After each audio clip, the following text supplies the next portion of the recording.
Сәлеметсіздер ме, құрметті оқушылар? Бүгін 12 сәуір 2022 жыл 7 Б сыныбы қазақ тілі мен әдебиеті пәні сабағы. Сабақтың тақырыбы еліміздің келешегі жастардың қолында. Пән мұғалімі мен Майлыбекова Айнагүл Амантай қызы. Сабақтың оқу мақсаты 7-2-2-1 кеңес беру, ұсыныс жасау, өтініш, талап ету, бұйрық берудің түрлі формалары мен ұлттық сөз әдебі мен сөйлеу этикеті формаларын қолдана білу. 7-5-1-3 топтау сан есімдерін жазбаша, ауызша жұмыстарда орынды қолдану. Жаңа сөздермен таныс болайық. Бағыттау, маршрутизация. Маңызды, важно. Қалыптасу, формирование. Нығайту, укрепить. Көркейту, достижение. Талғампаз, требовательный, табанды, стойкий. 110 беттегі екінші тапсырма. Елбасымыздың жастарға қандай міндеттер жүктейтіні жайлы мәтінді оқимыз. Бүгінгі таңда жастардың тәртіпті, белсенді, отаншыл болып өсуіне баса назар аударылып отыр. Тәуелсіз мемлекетімізде жастарға білім мен тәрбие беру, әлеуметтік тұрғыда барынша қолдау, ісіне ерекше мән беріліп, олардың елдің келешегіне өз үлесін қосатын азамат болып қалыптасу үшін барлық жағдай жасалған.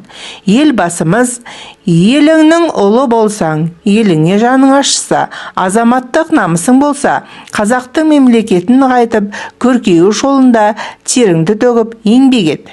Жерің де, елің де есі екенін ұмытпа деген болатын.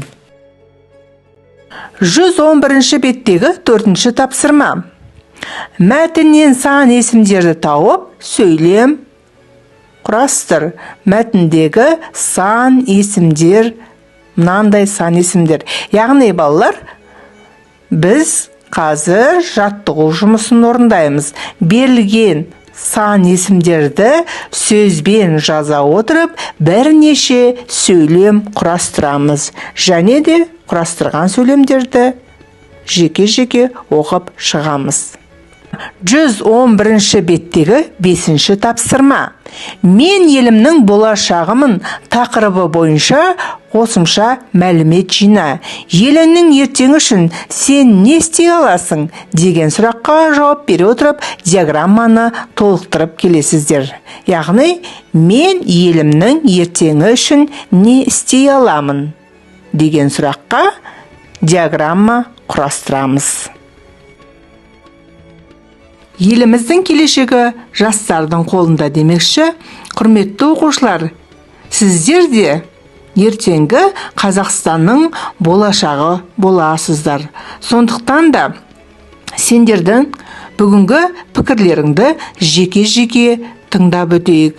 Яғни, еліміздің келешегі жастардың қолында болатын болса, біз бүгінгі таңда мемлекеттік тіл қазақ тілін дәріптеп оқуға талпынатын боламыз. Сол себепті қазір Вова мен Дарьяның өз пікірін тыңдап өтейік.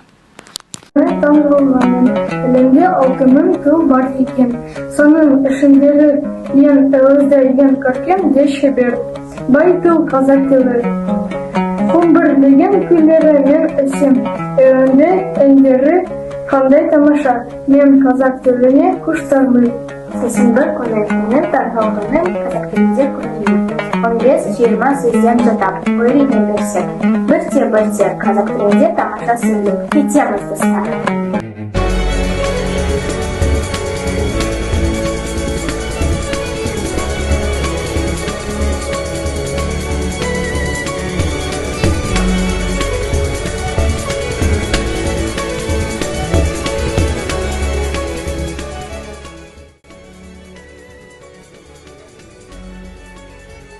Осымен құрметті оқушылар, бүгінгі біздің Қазақ тілі мен әдебиеті сабағымыз аяқталды.